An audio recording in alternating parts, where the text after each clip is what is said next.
Welcome back, me. Didn't like what I was just seeing. I spent my day dilly-dallying. Are we surprised? I also decided for some reason I can't read The Hunter right now. And whenever I was reading on my Kindle a lot, like on my Kindle app a lot, I learned that they do these like little challenges where you get a digital bookmark whenever you check them off. I was reading so much that I was like randomly getting these bookmarks and I was like, oh, that's fun. But they have specific ones where you have to read from a specific list of books or whatever to get the bookmark. And they're doing a reading challenge for the year with Goodreads. Whenever you check your read off on Goodreads, like, I don't know, they're like linked now, whatever. But when I was in Guam, I was looking through the list of options and they, like every month has a different bookmark. And so I was looking through the January's bookmarks and The Art Thief, which is a book that I bought a couple months ago. Probably like, honestly, and I think I bought it around Summerween. It's like what, like 6 months ago, 5 months ago? And the edges are really cool. They're bats. There was this and then a couple of like bigger fantasy that happened to be on the list that I own. And then also the Poppy War. And if there's one thing about me, it's that I know that I'm not ready to dive into the Poppy War again.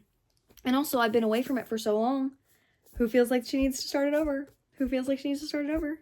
I don't want to have to start it over. I don't want to, I've read probably 85% of that book and now suddenly I want to start it over.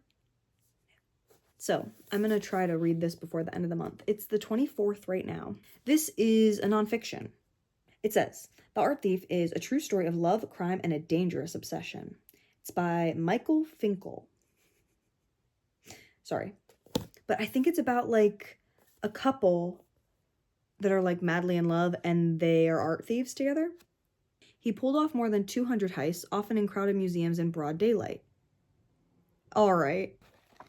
So yeah, I'm gonna read a bit of this and then I'm gonna go to work. And then if I don't come home, jump in the shower, eat the quickest meal of my life, brush my teeth and pass out in an hour, like I'm gonna give myself an hour because I'm probably gonna get out of work at like 2. If I'm home at like 2:20, I want to be out of the shower by 2:30, done cooking by 2:40, done eating by 2:50, brush teeth, melatonin, in bed 3 o'clock. That's literally impossible, but I want it to happen. But I also think that because I've not slept, hopefully I'll go to sleep. But then every time I say that, what do? Oh, I don't do it. Oh, I don't go to sleep.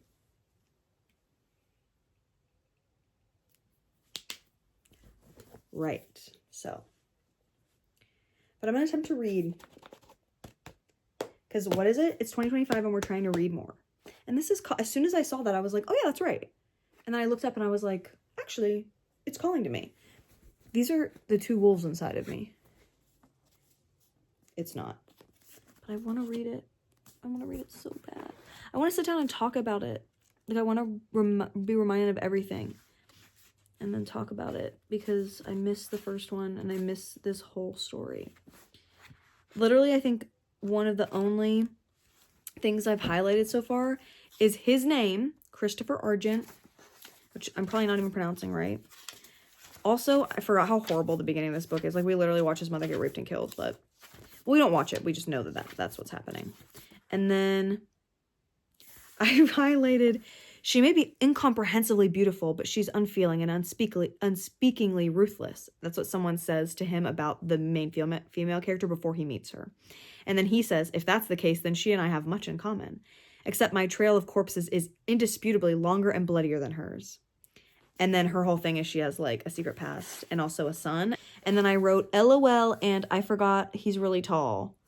But I didn't highlight anything. And I put a tab on her thinking about him and his bright blue eyes contrasted against her like deep midnight blue bed sheets. So like that's what this is.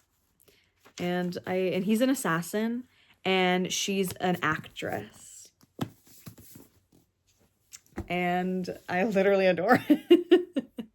I do need to go back through and annotate better because I was being very minimal and that is not the vibe. The vibe is not minimal. The vibe is maximalist annotation, reading a ton, and just doing whatever I want. Right? I have a little stain on him now. Oh, wait. Maybe I don't. I thought I did. Oh, yeah, I do. Wait. No, I don't. I thought I stained him with Like the littlest, tiniest bit of chocolate. And now I can't find it. So maybe I dreamed that. Because I was freaking out about it. And sometimes whenever something isn't real, I dream about it. So I really think that I must have dreamt that. Such an interesting look into my mind. I don't know when I will update you again. But this is me saying January 24th, I'm starting The Art Thief. Okay? And that's going to be the next content. Your next content. Everyone, buckle up for The Art Thief, okay? Let's go.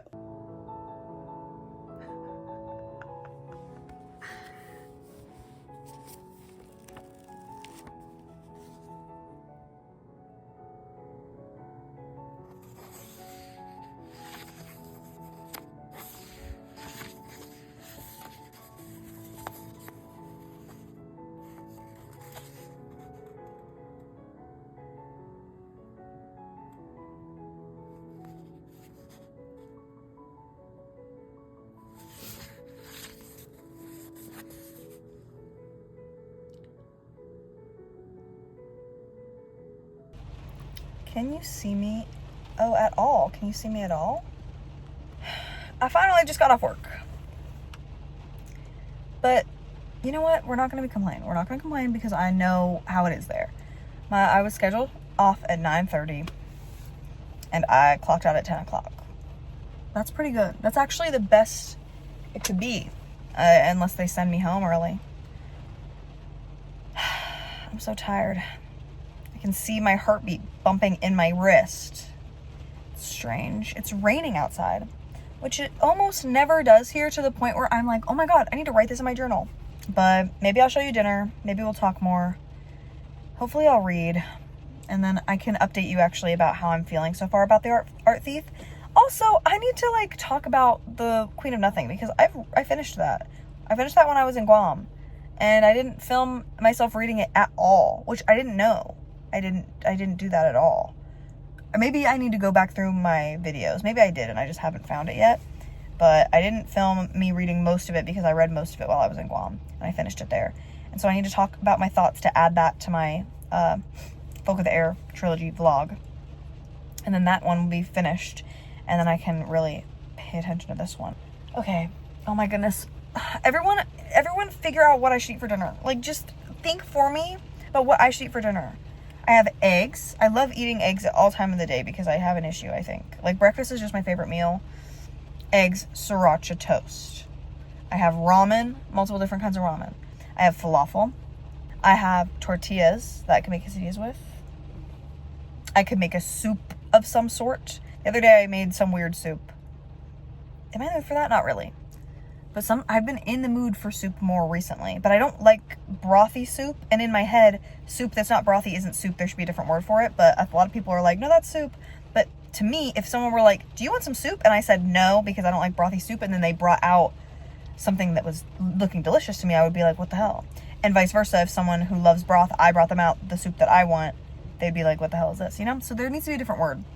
But it's not like a stew, and it's not like a gruel. Gruel isn't even soup. Gruel's like grains, isn't it? I saw something, I looked this up the other day. Pottage, not porridge, pottage. That also is more soupy than what I would like. It's almost like I don't know. But maybe it is. I don't know. I need to do more research. I also could make a sandwich.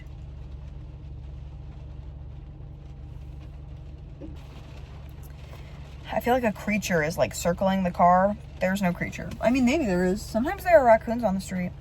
There's going to be some fun things happening this month. I'm going to make it a goal of mine to make something fun happen every month. And this month, one fun thing is already happening. Already tickets bought. It's the Wicked live performance, the musical, Broadway musical on tour in LA, Wicked. Literally so exciting for my sister's birthday. And then secondarily, me and my friend from work who love hockey both want to go see the Kings play somebody, or maybe Anaheim. He said that his favorite hockey team is a Canadian team, and they're coming to Anaheim. We're still in January, but in my head, it's already February, because I'm I don't know why. I think it's because I really want to read, and February and reading just go hand in hand. I don't know why. Literally why. Black History Month? Honestly, maybe. Okay. Love you. See you inside, or maybe See you another day. You never know with me. Literally, you never know. Okay. I'm gonna run in through the right now. Bye, bye, bye.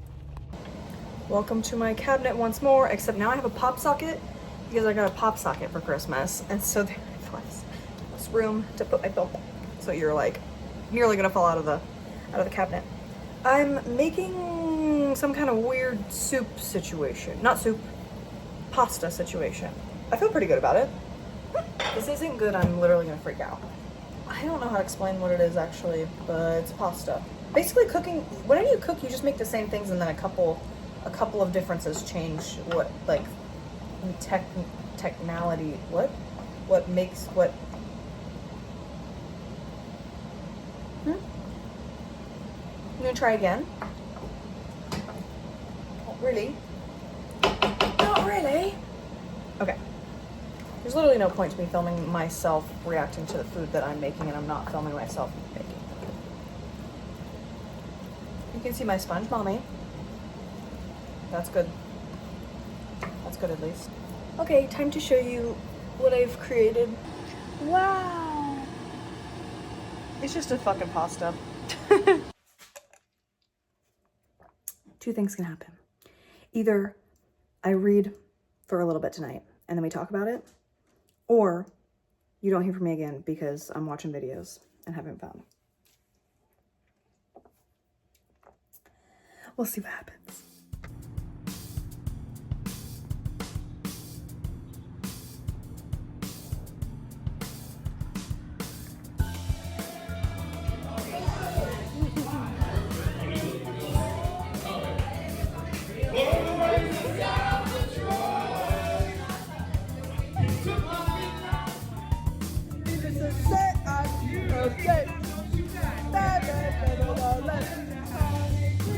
Baby, I'm a wreck. Crash at my place, baby, you're a wreck. I don't know the words well enough. Nevertheless, call it quick now. Can you get in the video, please?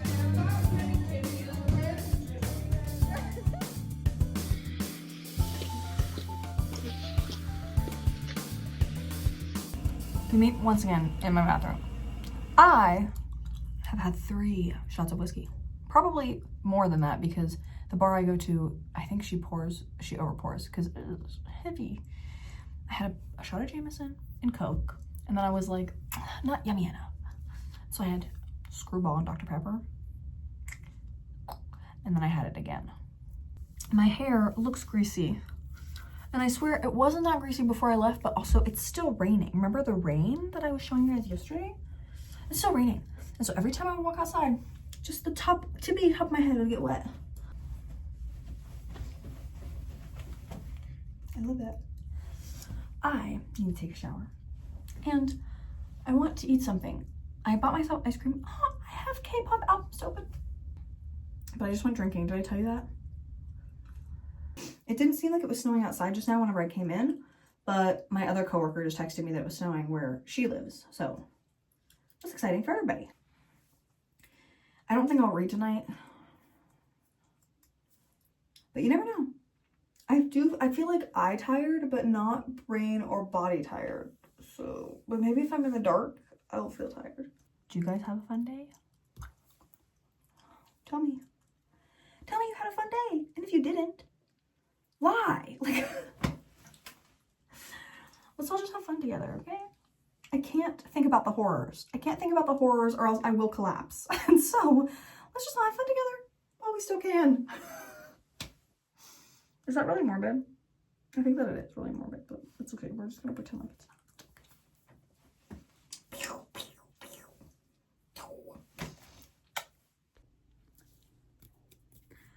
Excuse my mud mask. I have Ben & Jerry's fish food, the non-dairy version.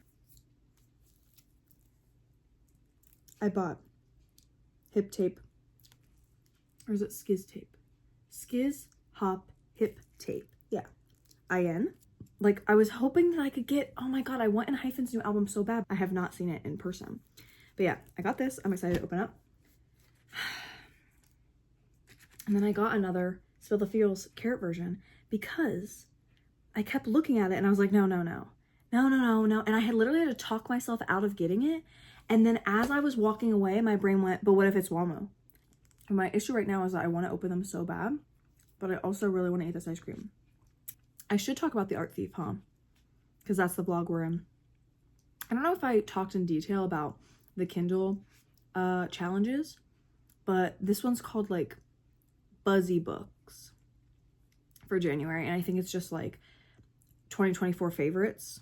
And I think I'm on chapter 5, like page 20, 25 or 26, and I'm really enjoying it so far, but I am worried because following a criminal is like not fun, no matter what kind of criminal it is. I'm realizing in this moment, like obviously I knew that, but like I don't really interact with that kind of content, and so like the whole time I'm reading it, I'm just like, oh god, this is a criminal.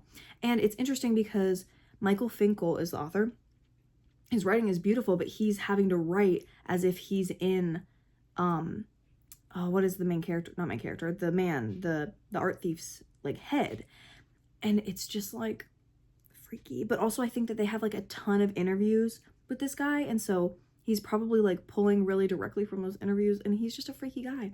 But it's like, I feel like whenever criminals do things for like very poetic reasons, it's usually there's like a psychological component that's like freaky deaky. So I don't know, it's just a little weird. But also I think that I'm scared because I kind of relate to him a little bit. Like he just loves trinkets and like, you know, would hyperfixate on like different historical eras and like all of the different like artifacts and stuff. And there were enough moments in his adolescence where it was almost like the world was telling him that it was his right to like have these things, even though he felt, and like innately he felt like it was like not allowed and he shouldn't have them. It was like enough instances happened that made him feel like he should have it anyways, that he like started to keep things. Side note, I'm so infuriated. Not actually. I actually am like infuriated. Like my heart is on fire. Mingyu went blonde for a solid 6.2 seconds and then dyed his hair blue.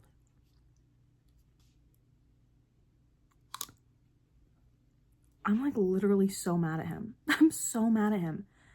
How can you go blonde? And then I didn't even get to process that. Like literally everyone's like, we didn't even process the blonde. Like I saw a picture of him with the blue hair and I was like, oh wow, someone's a really good editor. Like I fully did not believe he dyed his hair blue. And then I was like, wait, is that real? No, that has to be an edit. Because it was really good, but I like, you know, people are really good at editing. And I'm Googling and on Instagram and TikTok, like, Mingyu blue hair, and no one's giving me anything. Next day, confirmed. Blue fucking hair. Singing Water, dancing around on stage, blue fucking hair.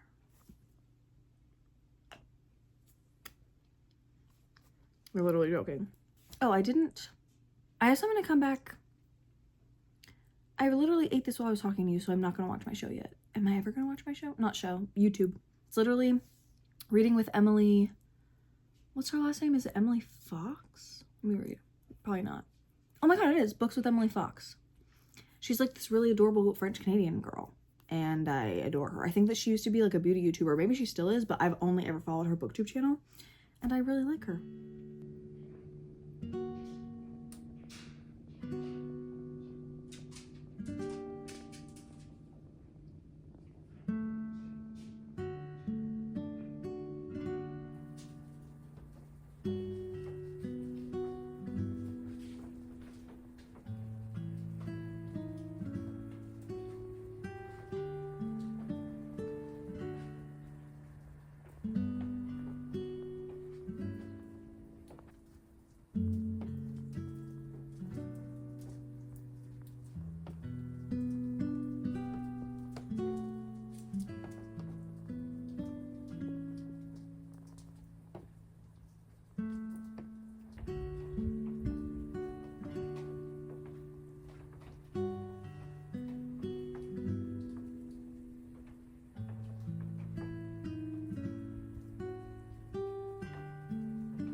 The Cruella de Vil hair is like crazy. I'll show. This has a mask. That's freaky looking. I like it. Because Lino's was like a weird brain. Okay. Let's see. One of them was upside down. What does that mean? Let's do this. Bang-chan! Oh, wow. My third ever Bang-chan. Is that Ian? Yay! Oh my goodness. Incredible. I think that this means... Oh my god. Wait, that is such a cute picture of him. Oh my god. Giving face. Wow. That's incredible. And then I think this one also would be Ian then. Oh my god, it's Felix. Wow. Hatu. Wow, cute. Oh my god, cute. Wow, that's incredible. That's so fun. Oh my god. Wait, this IN is like crazy. It's like, wow, it's crazy. Very handsome. Okay. What do we think is going to happen, boys? What do we think is going to happen? What do we think? Oh my god, I'm actually scared. I'm realizing I'm scared. I think I'm going to open up the 4 extra ones first because that was fun last time. Let's go. DK! Wait, do I have this one already? Oh no, I might have this one already. Oh my god, wait, that's so fun because I know other people do that and I have not done that yet. Hoshi! Do I have that one? Oh no, I need to look at my thing right now. I need to know if I already have that. Oh my god. Wait, I don't think I have that. Look at that pink suit. Do I have any of him from this album? Wait, that's so cute. Oh my god, I need to show that to Denat. Okay, last. Jen! Oh my god, I miss him so much. Oh my god, his little tie has little horseshoes on it. Everybody, please. Moonjuni, come home. We miss you. Oh my god. I miss him so much. Wow, that's incredible. I feel like I have this DK one already. But maybe I'm just like familiar with the purple suit. But maybe, I don't know. Oh my goodness. And also I feel like I recognize that Hoshi one. Oh my god, I'm scared. Okay. I have a feeling now that I'm getting a repeat. But what if instead it's Wamu? Oh my god, I'm so scared.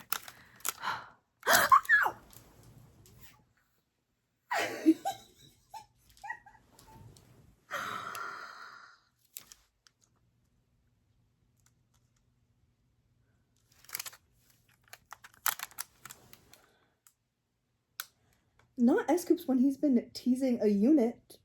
Not S-Coops when he's been teasing solo content. Not S-Coops. Not S-Coops. That's incredible. Wow. I love S-Coops. S-Coops was technically my first bias. Not that anyone cares. And then I found out he's a rapper and later and I was like, that makes sense. Oh my god, he's so adorable. This picture is incredible. I'm literally about to freak out about all of these. I love this photo shoot of them in the hotel. It's just so good.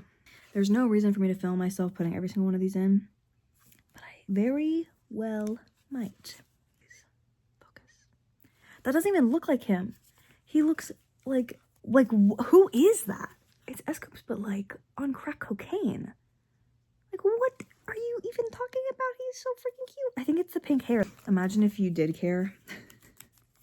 Imagine if you actually did care. Oh my god. My first carrot versions being Wamo and Mingyu just staring at water glasses is like the best thing that's ever happened to me. He's just... And the fact that I have him and Jungwon in this... I'm gonna look back and like hate how I look. Like, I hate comparing myself to the K-pop idols because like, hello, like I'm not a K-pop idol. And then the last two, but this is the middle spread. That is so perfect. Oh my god.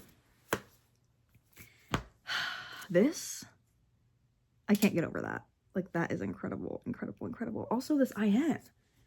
Like, what are these models doing modeling? Like, hello, I want to model. Hello, please let me model. Let me into the modeling industry. I love being a K-pop fan. I love being a carrot. I love being a carrot. I love being a K-pop fan. It's probably like 4 a.m. Yep, it is. Okay, don't judge me. This is clean. I just put it on as soon as I take it out of the wash. That's not the thing that I initially wanted to say. I wanted to beg you not to judge me that I've not slept yet. It is 6:40 in the morning. I don't know what to tell you. I really need to prioritize reading The Art Thief because I only have until the end of January to read this and have it count for the prompt. That's the whole reason I'm reading it right now. But I've not picked it up again. I think I've picked it up twice, and then, like, my work-life balance was just not good for a few days, and it's still not great, but I'm just, like, trying to tell myself I don't care. So lie. So you're lying to yourself? Yeah. So I'm gonna put on an ambiance and read this until I get more tired, and then hopefully, and then sleep. Let's read, okay? Let's try to do that.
Hello.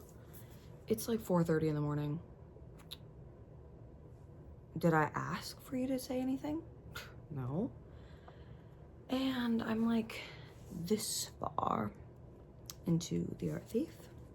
I just read from chapter 9 to chapter 16. The way that this is structured is probably the best way that it can be structured. It'll do a chapter that talks more about like the psychologists and everyone having examined this man like after he'd been captured, and then it'll go back into like a chronological detail of all of the different thefts that him and his girlfriend like committed. I'm giggling because in the last chapter where they're talking psychology, they basically just kind of like decided he's a brat. I wasn't expecting any of this book to talk about like rehabilitating him, but they do. I guess like a lot of these psychological evaluations that he was going through after he was arrested, they're trying to figure out what they can do to allow him back into the world, because is he just like a kleptomaniac?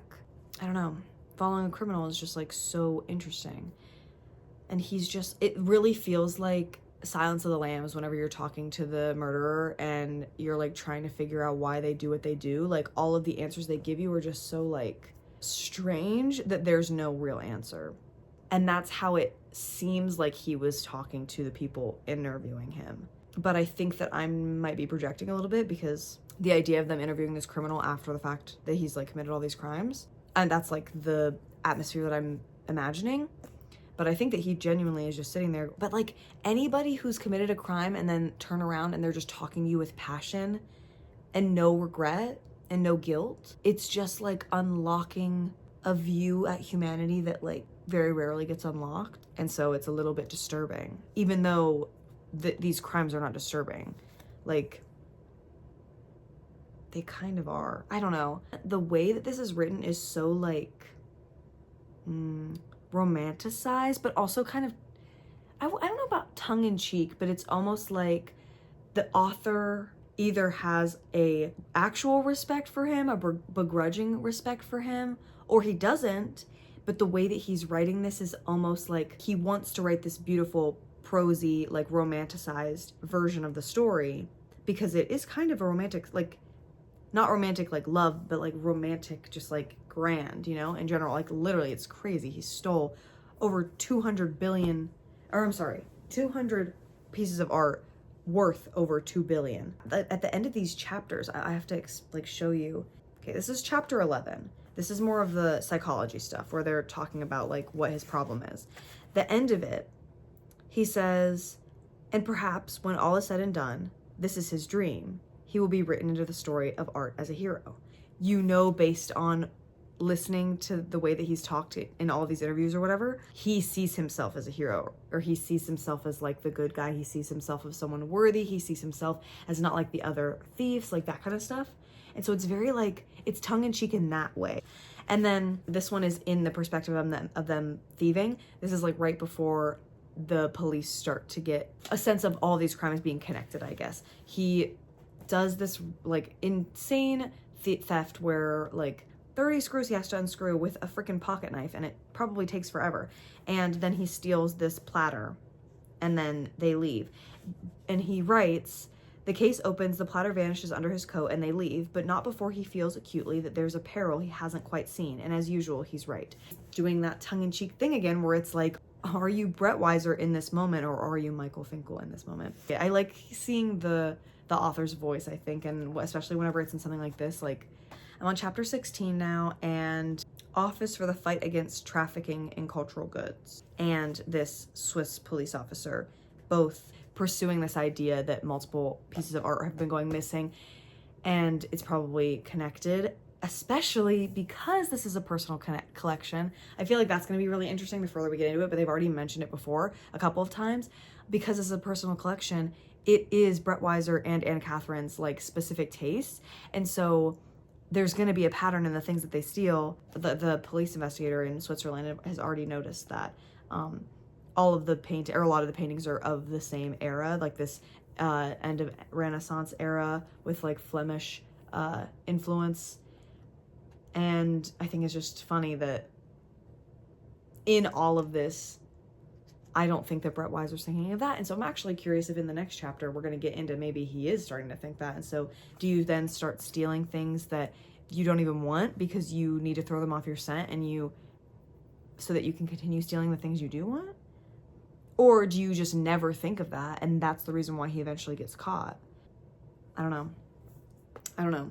But like the lunacy, like the very much Silence of the Lambs, what's his name? The guy in Silence of the Lambs, like that energy afterwards of the kind of, I don't know, just like manic-esque, passionate, like, my brain is so much bigger than yours and you'll never understand the reasons why I do what I do.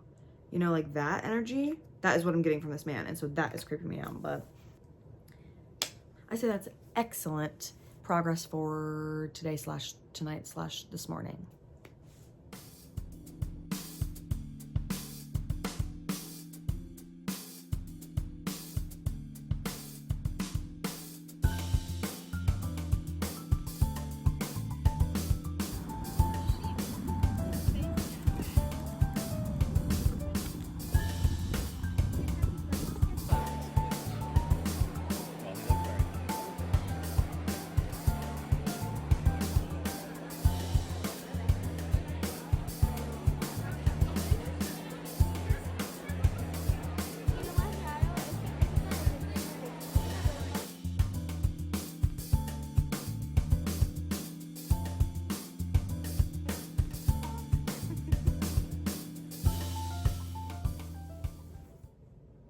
Hi again.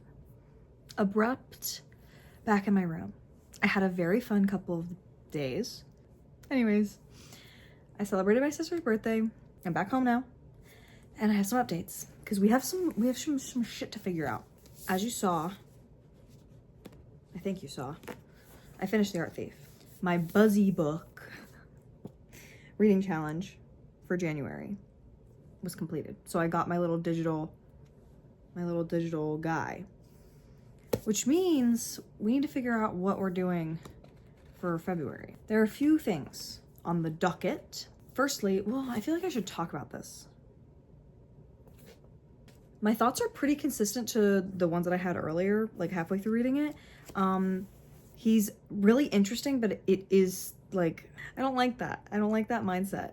That like individualistic mindset is too strong, I think, for a lot of people. And whenever I see someone go like even further with that stream of thought, it just like kind of hurts because like, why do you think I'm so bad? Like, why can't I see the painting? You know what I mean? Like that kind of a, I guess, like maybe childish, like, you don't think I'm good enough? Like, I swear I'm good enough. Like, can't we all just look at it in the museum together? Or like, I don't know. Not that I think museums are the perfect institution. I was a museum, well, I was an anthropology major. I graduated with anthropology, Bachelor of Arts in Anthropology in 2018. And I was interested in museum studies and I took a few classes because I thought that's where I wanted to go, but then, am I being negative? Am I being negative? I'm sorry. Basically, the takeaway that I enjoyed the most from this is that Michael Finkel is clever. And I enjoyed that. He did a really good job at just like showing us Stefan, not telling us who he was. It was just a very human book. And I think that that's why it was creepy to me. Like, this is a real human man that just like the way his brain works is not the way that my brain works. And that is a little bit like pause. Why? But I get it. Honestly, this was really relatable in a lot of ways. Like, not that I've ever stolen art, but like that feeling of being like, oh my God, I wish that I could be the one that owned this or like could take care of it or could like to be able to be that like close to something so ancient. Like that is just a crazy feeling. So I definitely get it. And everyone in his life like basically justified him doing whatever he wanted. So why would he ever think, like as a 20-something-year-old and you're getting away with doing this, like why would you ever think that you're ever not going to get away with doing it? And that's kind of, he like had done so much that he was near deluding himself, if not fully deluding himself, into feeling like it was his right. And then once the dream and like the mystery and the, I don't know, like the fantasy of it was taken away, what was left was an addiction, I think, to stealing. Because if it didn't start out that way, the thrill of it definitely, like, that is something that would, I think, draw people in so easily. Everyone has a vice. There are just like so many millions and billions of ways of why a person does anything. And I think that I really agree with Michael Finkel in what I took from his, like, not subliminal messaging, but like in the clever ways that he worded things that made you sit there and go, wait, what is he, like, what are his thoughts? The things that I took away from those moments, I think that I agree with. And it's interesting because it doesn't feel like he wrote this all at the same time, obviously. Like, not just in that way, but in like throughout his journey of learning who Stefan was, that you're kind of going through that chronological journey as it feels like, as he's telling their story. But I think that was purposeful. I don't think it doesn't feel like it was on accident. It feels like he did it on purpose. I don't know. There are things that I could quote, but I don't want to, I don't know. It's not like I can really spoil this, but I think that I had a really enjoyable time reading this because I knew absolutely nothing. And so if I tell you like the couple of really fun things I read at the end that I was like, wow, and then just really solidified my opinion of Michael Finkel as a writer, I don't want to like, I don't know. I don't want to just throw that out there to like kind of ruin the satisfaction of it. But yeah, really interesting. Really, really interesting. And also beautiful sprayed edges that are now warped. Whatever. Also, the bats like don't come into play, if you were wondering. They don't. So I was waiting for them to maybe come into play, but they don't. And then I had shit to do. This is my very first ever playbill. Why did I think that it would be better quality? So my original plan was to leave last night after Wicked. I was going to go to Wicked and then I was going to go home so that I could sleep at home and then have all of today before I had to go into work to, like, I don't know, sit there and worry about it like I normally do. But last night I was so tired. And then we woke up this morning, 6:30. And so we went to go get breakfast and then we went shopping and then we got invited to her best friend's baby's little birthday party that that family's grandparents were setting up for her, whatever. And that was exciting. So we went to that and then we went back to her place and then I packed and left. And I literally got back in town, I think 20 minutes before I needed to leave for my shift. And then I left for my shift and then I was at my shift and then I came home probably closer to 10 o'clock. And now I'm here. That's not what I was saying though. What I was saying is that today I ended up at a bookstore and I got this book. It's a biography. And as I'm enjoying biographies lately, I was like, okay, tell me more about it. Well, it's about the Italian Renaissance. Like, it's about the Renaissance set in Italy. It's about this woman who was one of the Pope's daughters and she was just hated by, like, everybody and was seen as, like, this horrible sinner and this horrible seductress, and all these vicious rumors were happening about her, and everyone just kind of believed that for the longest time. And then in the 19th century, people started to try to tear apart this, like, whole story that they'd been telling about her, but it kind of just turned her into, like, a helpless, like, puppet, like, along for the ride of, like, all these horrible things that happened to her. And so this biographist? That's not a word. This author, Sarah Bradford, I guess she's, like, a really well-known biographer. Also, oh my god, I found this so interesting. So there's, like, so much setup for this, right? There's an author's note, and it has money values and time calculations, and it explains, like, kind of the equivalent of the coinage back then to today's money. And then time calculations is what's really cool. So apparently, I'm just going to read it to you. In 15th and 16th century Italy, there were 24 hours in a day like ours, but instead of starting the day at midnight as we do, the Italians began the day half an hour after sunset. Thus, the 24th hour was the last hour of daytime. I just thought that was really cool that, like, they had a different start of the day. I don't know.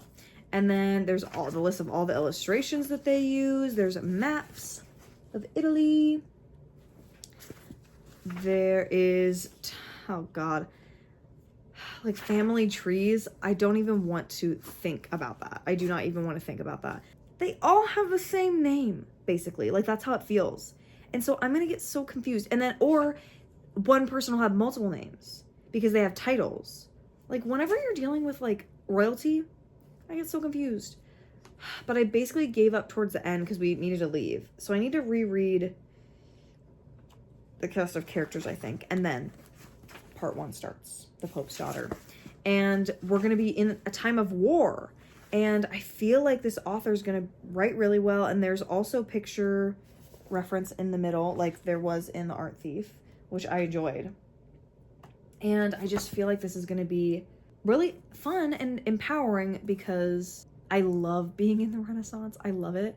And so I'm excited about this. I hope that it opens my eyes and I learn a lot and I have fun. Because I think that I really like biographies right now, which is so interesting because my sister is really into memoirs right now. We were just having this conversation the other day where I was like, well, you love contemporaries, right? And she was like, no, I actually think that my favorite genre are memoirs. Like, I love reading memoirs. And I was like, oh my God, yeah, you do. You literally are always reading a memoir. And I love sci-fi fantasy, and I do love sci-fi fantasy, but like, for some reason, these biographies have been gripping my attention so much easier, and they've been so much easier to read. And I don't think that this one will be easy to read by any means, because just alone, the idea that the cast of characters is so confusing is already making me pause. But I also think that this author is going to be very, like, just intelligent.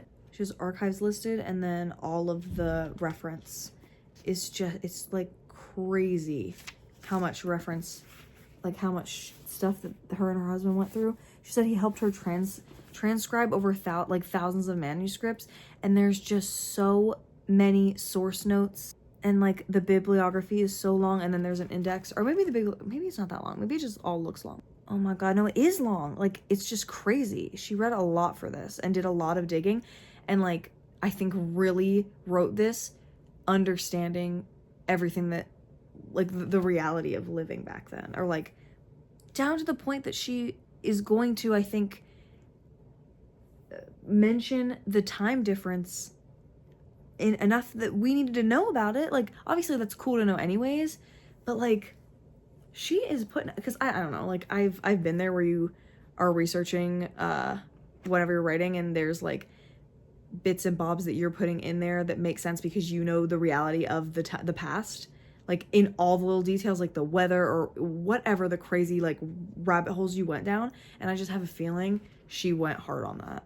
So I wonder when this was published. I do love knowing that.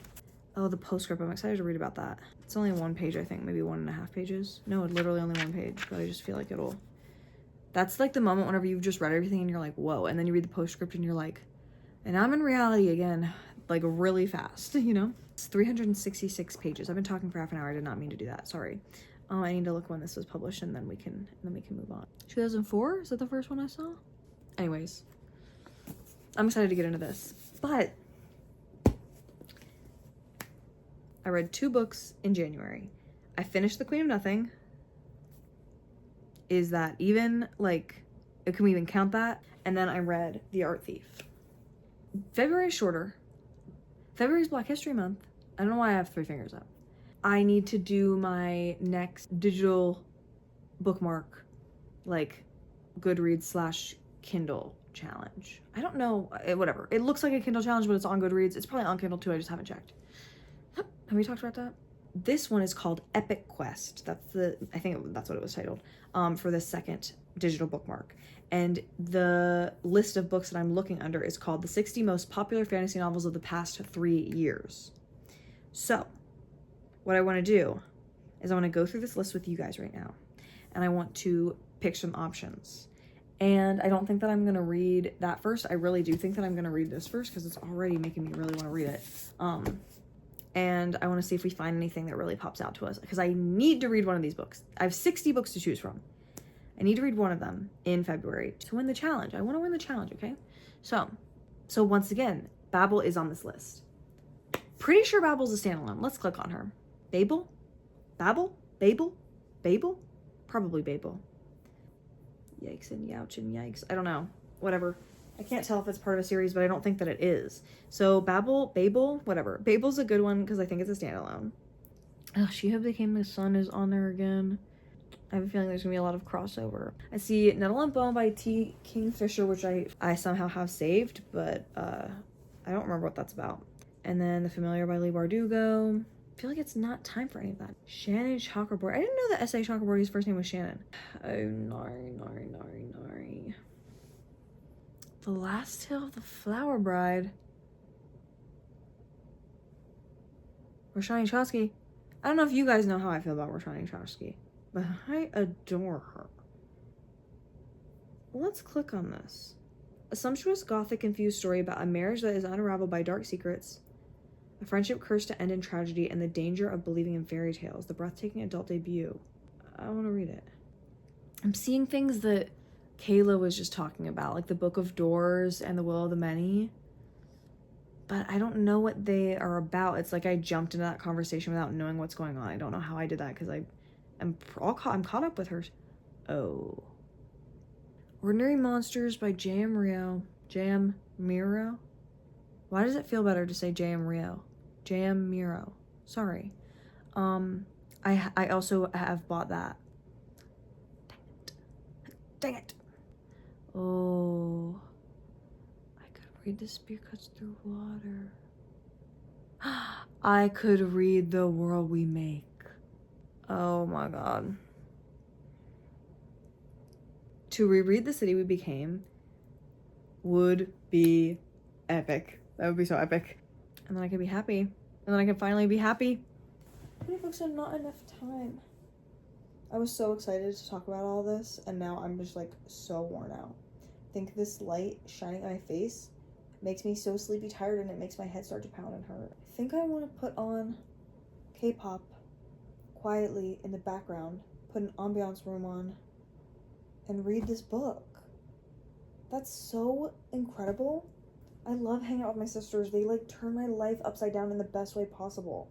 Now we know my options, and we'll see what I end up doing. Whatever ends up making most sense for me to actually be able to finish this month would be nice. Happy birthday to anybody who's an Aquarius. Because my sister knows Aquarius and I love her, and so I love you. That's all it takes.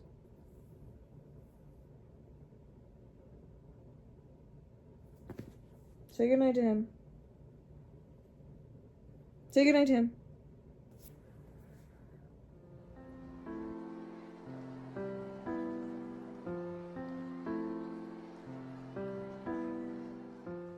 Hi, everybody. Hi, everyone. Can I get my shit together? It's Friday. I just got off work. Don't mind my spider webs. They're on purpose. Have we talked about them? Have you seen them? I stood up for myself yesterday. A guest that comes in that I want to be friends with really bad, her birthday's today. And so we were talking about it yesterday, and she was kind of like, wait, do you work tomorrow? And I was like, yeah. And then I was like, wait, but I think I get off early. She was like, wait, should we go get a drink? And I was like, that's so fun. So I think that her and family and friends are like, they went to dinner, and then some of them are going to get drinks, and I've been invited. Literally so exciting for me. Like, that's so exciting for me. So as we are, bye. Oh my God, text me. Okay, see you later. So excited for tomorrow. She leaves. I'm not joking. Literally that happened. Turn around, and my boss at the time goes, hey, our like upper management just sent us an email, and they changed everybody's shift tomorrow, and they're like, I need to call everybody and let everyone know. And oh, wouldn't you know it, they changed my shift specifically so that I wouldn't be able to go to this plan I literally just made. It's almost like they're listening in the walls and they don't want me to have a life. And so I was so upset. And then I went on my break, and an older coworker of mine happened to be there and was hanging out. And so I like left with him, and we like went and got another friend food. And while we were out, I was like, you know what? No, that can't be allowed. And so I messaged back my boss, and I was like, listen, can you tell her I can't do it? And she said, yes, I can. And so today I actually got off exactly on time. Literally unheard of. And so whenever they change location, I'm going to go meet up with them. And am I nervous? Yeah. Oh yeah, I'm nervous. I hate doing stuff like this, but I don't hate it anymore. Actually, it's fine. And I'm a big, awesome extrovert. So that's a lie, but I'm going to make it a truth. Let's look together how far I got in my book. Oh, everyone calm down. So I started. Can you even pronounce that? Lucrezia Borgia is how I want, like, that's how it sounds, right? It takes me a second to get there, but like whenever I pronounce it all, like that sounds right. I should just ask the internet. Oh, I got 20 pages in. Wait, that's actually so good. Wait, that's actually really good. Have I taken any information in? It's literally, but right now we're just talking about her dad, who's crazy. What man isn't crazy, especially historically. I just wanted to update you really quick that I have a life. Are we all happy for me? Okay. Yeah, I'm gonna go. Time to dry my hair and to eat pasta. I do love my life. My one manager, she's not my man, whatever. My one coworker always says, I love your life. I love your whole life. I love your life. And I always go, oh, I'm glad one of us does. Like, I don't understand what she's saying. Because I'm sure it means something else, but like, that is what she's saying to me. And so my brain is like, my life? You love that? Right now, I do love my life. I got off work on time. I had a brilliant shift. I basically did nothing. I was literally useless. I don't know why I was there. So that was really nice because that almost never happens to me. I'm making yummy food. I'm going to go hang out with a new friend. And then hopefully I sleep like a baby. Pasta. And then while my pasta's boiling, hair. Oh my God, so fun. This is really, really random. It's the next day, and I was upstairs because my cat was begging to be fed, and she was fed, but she just needed me to move the food around. Yeah, you get it. Anyways, I have bookshelves up there of like older books or like books that me and my sisters share or whatever. And I don't go upstairs ever. That's my brother's territory. I don't really go up there. The stairs, I always feel like I'm gonna fall down the stairs. I'm old, just leave me alone, okay? But on the bookshelf, me and my sister made like a TBR jar years and years and years ago of all of the unread books on the shelf, and we folded them up into the piece of paper and put them in that TBR jar. And so I reached into it for fun, just thinking I'd pull something out that I probably didn't even own anymore. But I actually ended up pulling out a book that I have in my room. And for some reason, it feels like in a similar vein to what I'm interested in reading right now. Like with the biography I'm reading, I don't know, it just feels like there's no connection. But I pulled David Sedaris's When You Are Engulfed in Flames, which I'm pretty sure is like a satire about, I don't know what. I just remember it maybe being a satire. I think he writes a lot of satire. It's essays, but the back doesn't have a summary of what this is. And I'm not gonna try to find one. And I just read the first page, and I don't know, I just feel like it's something that I could maybe read really easily right now, like kind of quickly. And maybe that's just me wanting to read and then not reading, and so you pick up new things, but I've grabbed this. And so this is also potential TBR material right now. Hopefully I'm more inclined to pick this up whenever I have a free moment than I have been with the biography, because I am interested in the biography, but I know it's going to take me a while to read because it's pretty heavy. Like, she's not writing it like giggly carefree, at least yet. Maybe whenever we get more into the point of view of the main character, of like the girl that the biography is about. But where I'm at still, it's just dad. And I don't really care about the dad. Like, obviously that's important information, but like all the court politics and stuff, not court, like just the politics, it's in such a different world than what I don't understand what's going on. And so I'm not inclined to pick it up as much as I would like to be. But this, I feel like I could just knock out. And so that's a fun like thing, because how long have I had this on my shelves? Literal years if it was in that freaking jar. And I probably got it at oh my God, why did I do that? I am not Australian. I have no Australian lineage. I've never set foot in Australia. I never will. And I want to say up shop, up shop, up shop every single time I think of like a thrift store. Do they say that in the UK too? Because I feel like I find myself, whenever I spell it the way that you'd spell it in the UK, and it doesn't feel wrong to me. But like, it's not like I was reading British literature growing up, but maybe I was, and I just don't realize I was. So op shop, that's just one that as soon as I heard an Australian YouTuber say op shop, I was like, and that's the correct way to say that, actually. I'm excited to find something else that aligns with my taste right now. Like, it's always nice to know that there's something that you feel like whenever, because I'm a mood reader, but like, hell if I know what mood I'm in, you know? And so I feel like we've hit the nail on the head. Also, that's like such a fun cover. I feel like this cover was so like college poster in your college dorm. Maybe that was just me. But I also think it was a lot of my friends, so I'm not pointing fingers. Okay. That's it. That's the update. I've not read any more of the biography because, oh my God. Also, I'm so annoyed because last night whenever I went out, I informed you before I went out, but I didn't show you my outfit. And it wasn't really cute or anything, but it was an outfit that wasn't my pajamas or my like laying around clothes. You guys probably just think I rot. I do. You know what? You know what the truth is. And I don't need to try to force a narrative upon you, even if it is also the truth. So it doesn't really matter. Pointless update. Will I even read this? I don't know. I'm adding this just in case I do end up reading this. Beautiful.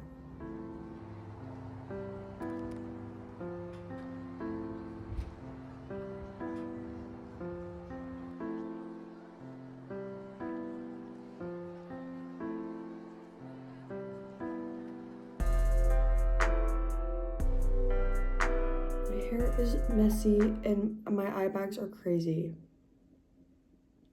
I have 2 pieces of toast with blackberry jam smothered on them. And you guys know this location. It's not a surprise, or it's not a, yeah, I guess it's not a surprise what I do in this location.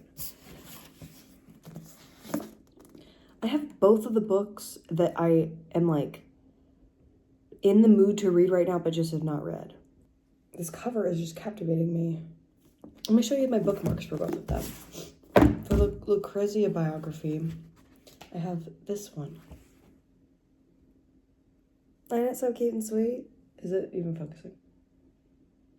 Oh my god, so cute. And then for the David Sedaris one, I have this. Some of my best friends are calories, and he's hugging a hoagie. Would you call that a hoagie? Like a big old sandwich? In my head, that's a hoagie. I don't know. Anyway, oh, I don't care. One of the pages are dog-eared. I don't care. Anyways, the duality of man. These bookmarks I got. I don't know if I got the cat one. I think I might have. I worked at a elementary school library. I worked at a few of them, and one of them, the librarian that had been there for like 30 years was moving out of the state, and the girl who she'd been training to take over her position, and I ended up being tasked with going through all of her decorations and all of the like stuff that she had in her storage closet. And one of them was a giant box of bookmarks, and I took a lot of them. But anyways, I have my trusty gray mild liner, and I'm gonna listen to Stray Kids. I've been doing this one at work lately, and they all laugh and laugh and laugh and laugh. So I hope you liked it. Cheers. Hello. I come with very quick updates. I've gotten like 60 something pages into this now. 66 pages into this now. I think I'm about to start chapter 4. And I'm still waiting on it to be interesting. Or maybe not interesting as Zora, but I want to follow her, and I'm following her fucking dad. And just like the political landscape or whatever. But the main update is that I started getting anxious about not finishing a book that's on the list for the bookmark Goodreads challenge thing. Whatever. And so I was looking through the list again, trying to find something that was a standalone, something that was maybe shorter, something that I actually wanted to read, and something that was available. And I ended up picking, I think it's called Thornhedge, and it's a shorter story. It's like 100 and something pages, by T. Kingfisher. I'm like 40 pages into it right now, and it's interesting. It's like a Sleeping Beauty retelling, and the fairy, like the Maleficent character, is a human girl that was like basically a human girl who was swapped for a fairy whenever she was a baby, like a changeling situation. But I don't know. I'm not sure if the changeling would be like the human baby or the fairy baby is the changeling. But yeah, it's cute. I'll probably read for another 30 minutes or so. I was planning on reading that until I got bored and then trying to get a little bit further into this one, but I don't think that's happening. I'm getting sleepy, so all I need to do is switch out my laundry, and it doesn't matter to you. My chores don't matter to you, but I want to go to bed. I'm tired. And then tomorrow is a day full of fun because my sisters are home. And today we had a lot of crumble cookie, and then my one sister made us a beautiful pasta. That's for my update. Quick update. End of update. Maybe I hope we'll do something fun that is like filmable. Maybe something fun that's like worth me updating you on. Okay. Good night. Hi. I swear it's a different day. I swear it's a different day and a different time. Oh god, I think it's actually almost 5 a.m. But it's Sunday morning. I've not slept yet. I closed Saturday night, came home, showered, ate leftover pasta, and have been watching a singular Jen and Ricky video. The reason why I popped in is because I want to talk quickly about Thornhedge before I forget about it, because the little like half asleep spiel I was giving the other night was like, it didn't make any sense. So in this one, it was one of those classic things where the author was like, but what if the villain was the good guy and the good guy was the villain, you know? And so we're following like more of the Maleficent character, who is a young woman named Toadling, who I adore. Toadling is a changeling? Okay, I'm still confused about that. I need to research it. But whenever you swap a human baby with a fairy baby, I don't know which one of them is the changeling or if both of them are changeling, I think it's the human one is the changeling. I really don't know. But whenever she's a baby, she's born to a lord and lady, and her mom's bleeding out. Okay. Whoa. Okay. So the fairies like are able to take her and switch her for this fae child. She kind of gets dismissed, so she like doesn't get taken or eaten or anything. She just kind of like ends up with a people called the Green Teeth that are like these swamp beings, okay? If it's not all of them, at least one of them can change into a toad, and she teaches her how to change into a toad. She grew up with them and lived with them for like 15 years. Do I want to tell you everything? I don't think I do. All you have to know is that it's like, you kind of get the gist from as soon as you start it, that you know it's a fairy tale retelling. Basically, when you start the book, you're following Toadling after 2,000 years of guarding a tower, and you don't know why. You're learning along with a secondary character that shows up, and like going back into her past and learning the whole story. And it's so cute and good and sweet. Like at the end, the author's note is talking about how the writing process was so sweet and easy, and Toadling just like came up with their own story at like the perfect pacing, and they never felt like they were like sitting there trying to think of something or like trying to race like how quickly their story was coming out.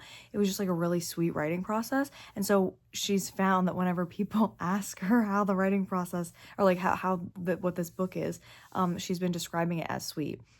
And I find it as sweet also. Like, it is sweet. Like, it's like sad and can be gory, and it is obviously like fairy tale-esque in the way that like old school ones were, where it's like kind of gruesome, or like kind of like there's just like this wicked nature, or like wicked in the sense of like we're dealing with fae, like, you know what I mean? But it was just really sweet, and it was short, and I was having a nice time reading it while I was hanging out with my siblings, and I finished that in like 2 days. And so I'm very excited because I have my second bookmark. Also, I'm a dumb idiot. The challenges that I'm doing are not a monthly challenge. I think I was just wanting to break it up monthly. It's 6 challenges, and the challenge period ends on my birthday, April 30th.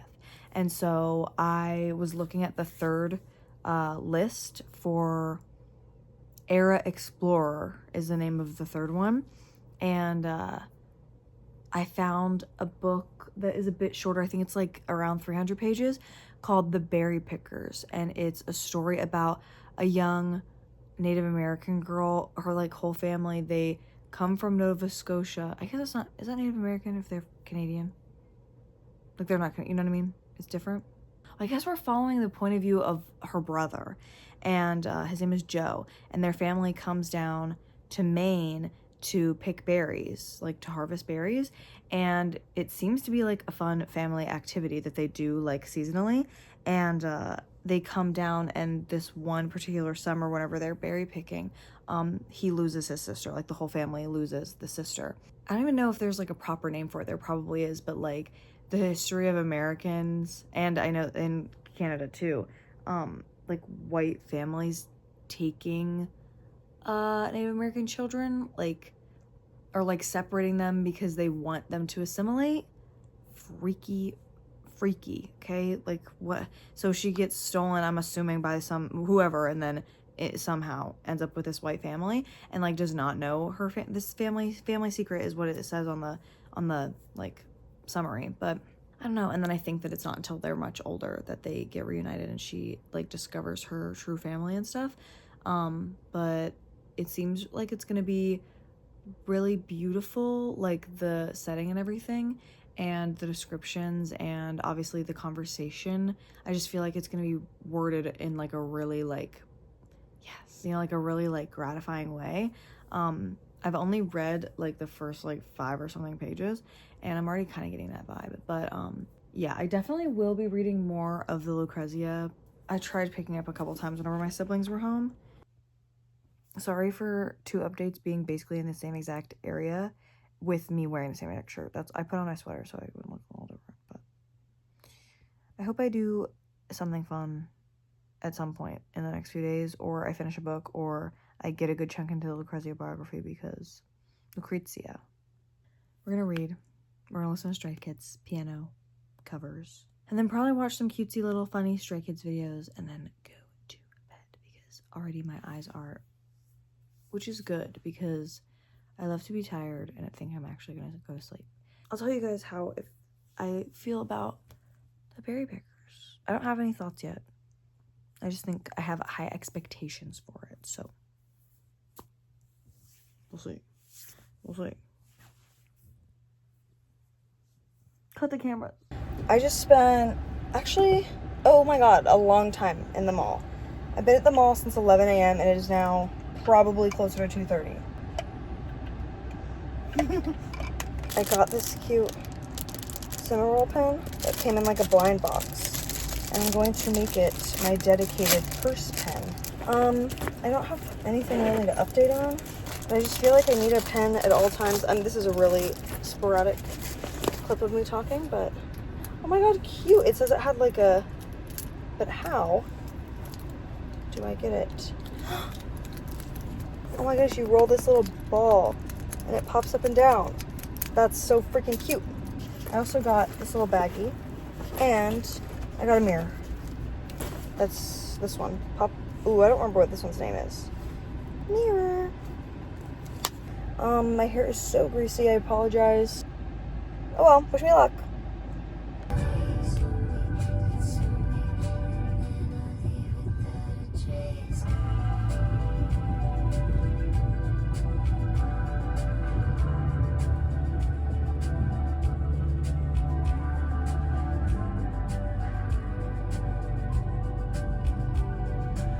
I took my bagoo bag out into the world and I spent money. I spent all my money. I didn't spend all my money, but I did spend a significant portion. Wouldn't you know it? Saw segment. I saw segment, so what was I supposed to do? Exactly, so I grabbed him. So those would be fun a little bit. But then I got clothes. Now, is it summer? Was it so freaking hot outside today and I ended up taking off this jacket because like what the hell, and I was upset that I was wearing a cardigan? I'm not gonna lie. I'm not gonna lie to you and play games and tricks and say that I am not worried about the purchases I just made because maybe they are better categorized as winter clothing instead of summer clothing, but shut the hell up. This little Arizona green little tank. Cute little long sleeve. It's a little see-through, which I don't love, but the end of the sleeves and the bottom hem are both like this double layer ruffle thing. And I just think that's cute for layering. Just like big, soft, white knit. We're gonna try all this on in a second because I didn't get to try it on whenever I was there. I have one last thing. It's this vest. Fleece line. Is that cute or no? I'm gonna do a little fashion show for myself and maybe I'll share that with you. I want something like fun. I think that I really had fun with Thornhedge and I want to read another fantasy that I'll like want to just sit and really enjoy. I don't know. I'm gonna consult with Google. Tell me why the only thing I want to do right now is take a nap. Like, and that's like the last thing I need to do. But like how, whenever you struggle going to sleep at night, how, if you are tired, do you stop yourself from just sleeping? What kind of fun should I have? Should I force myself to read a whole book? Could I read right now?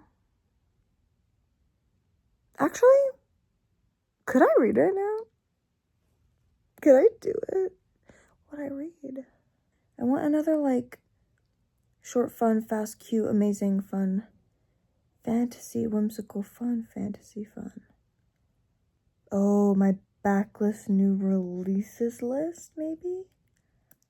That might help me figure out where I want to go. Give me 1 second. So remember how we were having a conversation and then I left and then I took a shower? I want to open up my, I think I want to open up the Stray Kids album I bought.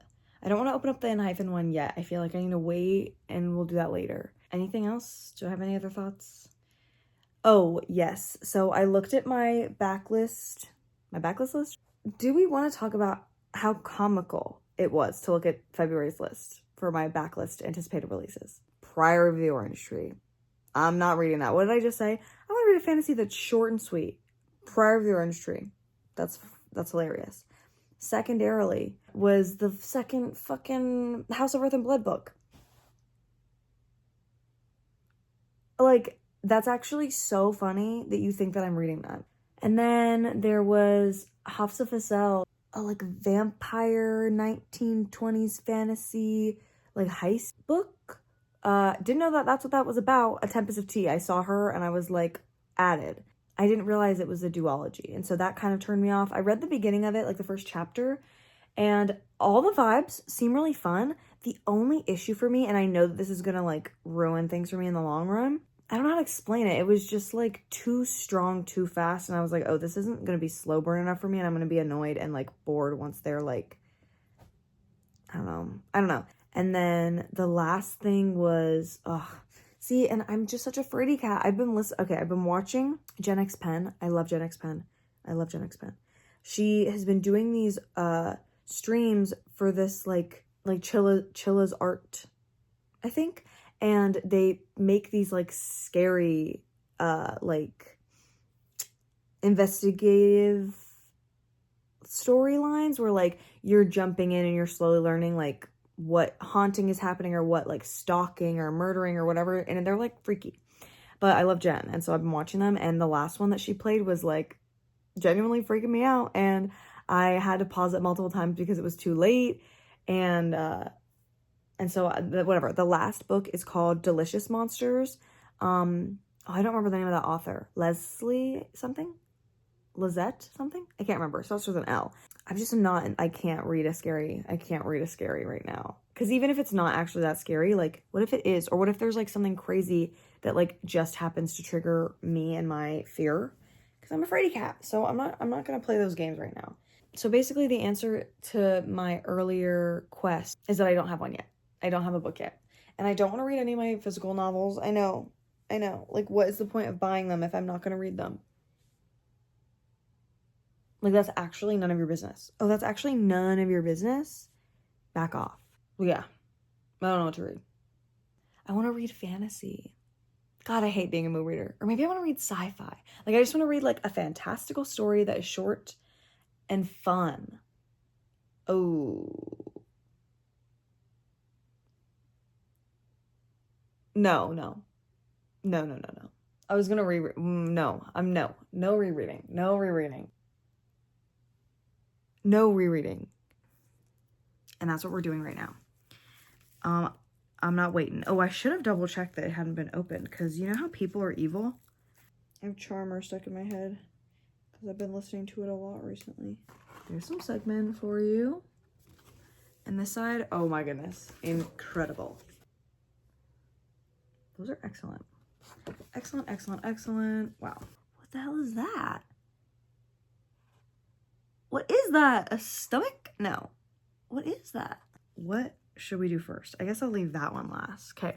Oh, this is so exciting. I love pulling photo cards, if you couldn't tell. Wow. Jawline is snatched. That's wow. That is actually crazy. Is that edited? That must be edited. That is so crazy. Unless he was like, mewing. I don't know how to mew. Off topic. Segment mewing. Oh, a cup. I already have this one. I have this one of Felix. Wait, okay. I was looking at ID card holders, like something like that that's more durable, like a durable one is maybe what people use to put their photo cards in whenever they want to like take it out on the town. And I want to do that because now this is my third repeat. I would happily take my repeats out on the town. I'd have DK, Hoshi, and now Felix. That's actually so fun. So I need to figure out, like, I need to look at what people use so that I can be like one of the girls and have my photo card with me when I'm out on the town. Okay, last but not least, this one is like a different back, so it's like a special one or something. Another Felix. Wow, look at his long hair. I'm pretty happy with that. Thanks, Sug. Thanks, Suggy.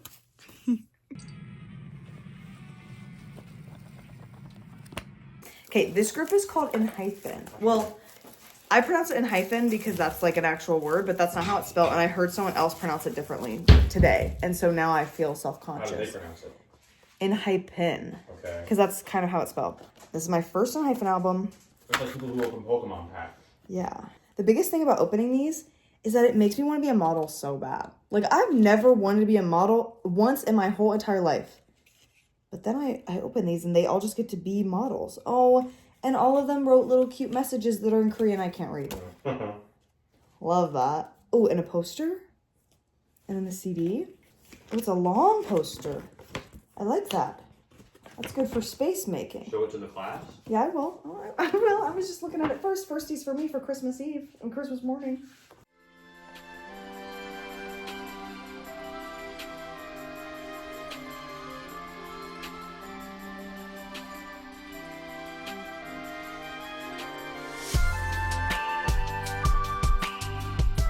It's so stupid. No, I'm thinking about It how is. we all are addicted to gambling in some sort of way.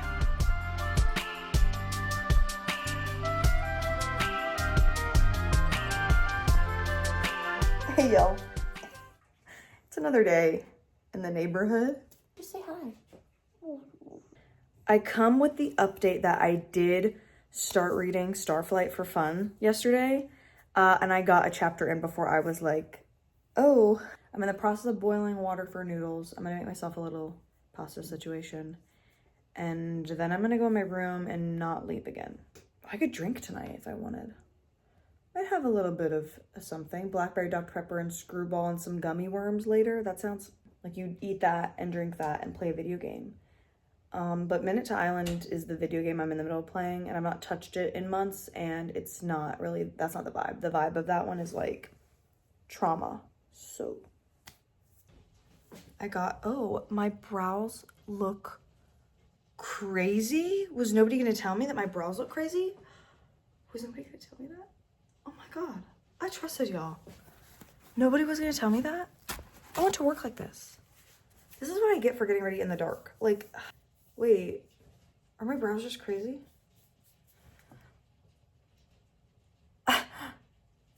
Right, okay, thanks. I didn't know that. Third move. The other night, I had a dream. This is crazy. Anyways, I'm convinced that all of my dreams are lucid dreams, but I think I'm a pretty passive dreamer because none of my dreams are really like crazy or like, thank God I don't really get nightmares like that. And so usually I'm just like always aware it's a dream and I'm just along for the ride. But then if I don't like something, it's like I'm always one step ahead because I know that I'm dreaming the whole time. But anyways, the other night I had this dream where I was living in a city and I was walking home and I overheard somebody talking about a live performance at a nearby bar. All I remember is that once I got in, there were just tables and I would like get close to them and realize that all of the people were people that I used to go to school with. And I've been to multiple different schools. So that every time I have dreams like in a school or with like lots of people, I think my brain just like drops in random, like even if I can't picture the face, I'm like, I know that's supposed to be someone in this friend group that I knew of, or like even if I wasn't friends with them, like I knew because they were in the same halls as me, you know what I mean? The rest of the dream was just like little snippet, like all I remember is like little snippets of us running up to different friend groups or like circles of people talking and like giggling and being funny and like playing games and dancing on tables and like running around. I literally just dreamed that I had a night out. Like, I dreamed that I went to a random bar that inside didn't look like a bar, but there was live music playing in the background the whole time, and it wasn't anything that I could recognize during my dream. I just was, like, recognizing that there was, like, really loud, like, house music playing in the background, and so that's just so funny to me.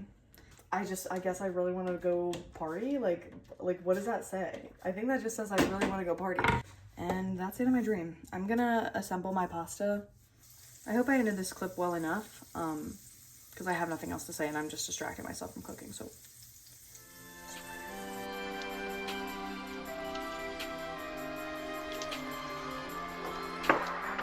Listen up, freaks. I've had a couple of very not great days. And by a couple, I mean like it's probably been a week now. And then I have shifts that are bad times. And then I have a day off that I spend sleeping. And then I stay up all night scrolling on my phone. And then I go to sleep listening to a K-pop idol talking, and then I go back to work. And that has been my past week. But the other day, during my lunch break, I had to go to Target because my dog was running out of dog food and I was like, right now is the best time to go get it. Literally so boring. Love that that was what I was doing on my lunch break.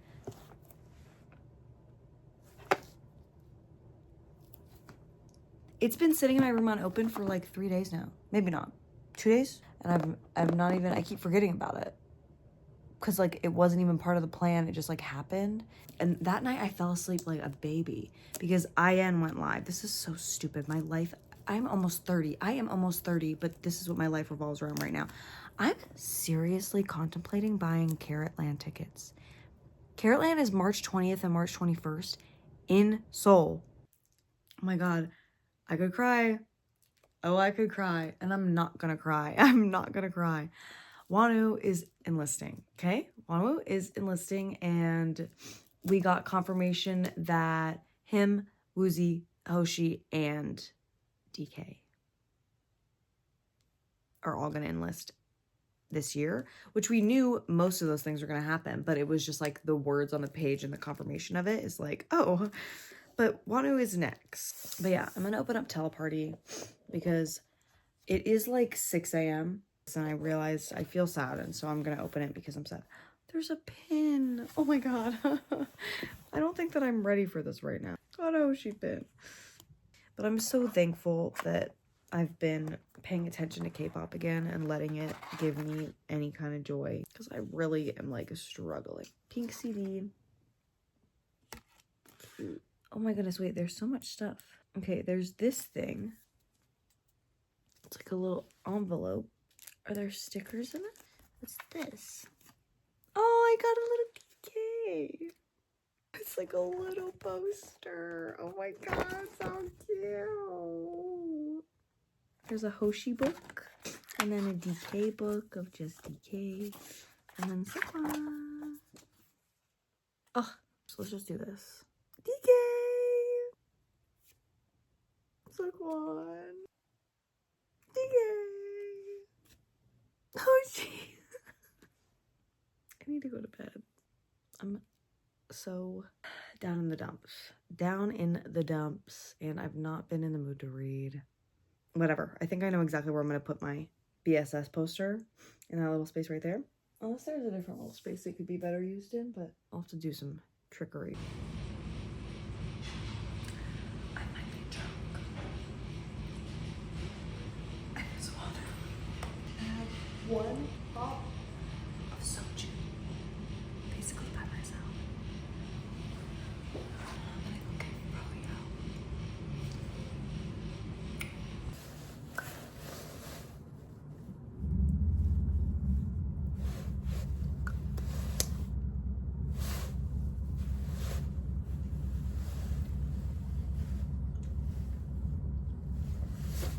Hi everyone.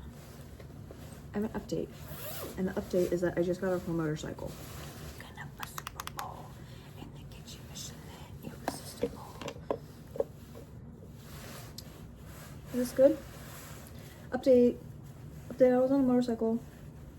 My friend from work took me to Buffalo Wild Wings on a motorcycle because that's like the one place in town that was gonna stay open. And I had one drink and I had some soft pretzels. That's my update for today. My shift at work was fine, but it was like whack what happened, but it's fine. Yeah, I had a drink. I had like a spiked peach lemonade.